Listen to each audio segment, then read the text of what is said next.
in a move that legal experts describe as a startling abdication of legislative independence. The push to extend President Emerson Mnangagwa's term to 2030 has taken a bizarre turn in Zimbabwe's political landscape. What began as a series of choreographed resolutions at ruling party conferences has morphed into a complex web of legal maneuvers, alleged backroom deals, with opposition figures and a systematic crackdown on dissent.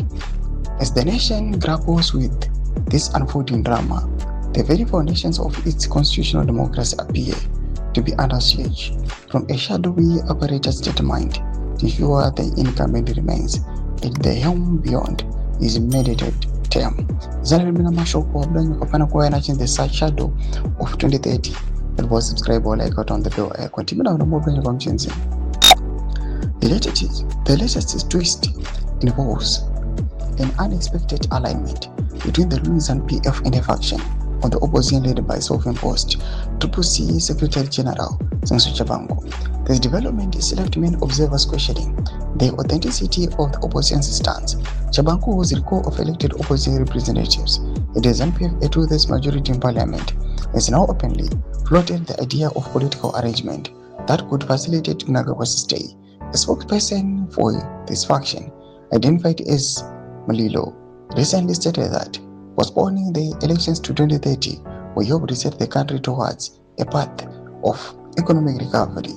We are interested in finding solutions to the current impasse, even if it means suspending the regular electoral cycle.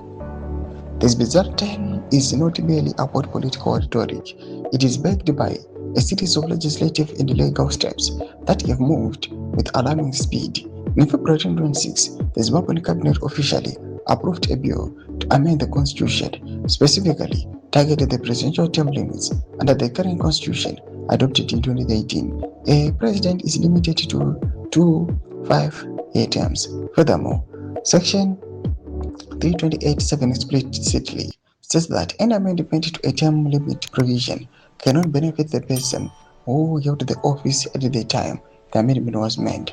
To bypass this, the proposed 2030 bill seeks to decouple the presidential term from the constitutional restriction, a move that constitutional lawyers and former finance minister Naibiti has called a mutilation of the supreme law.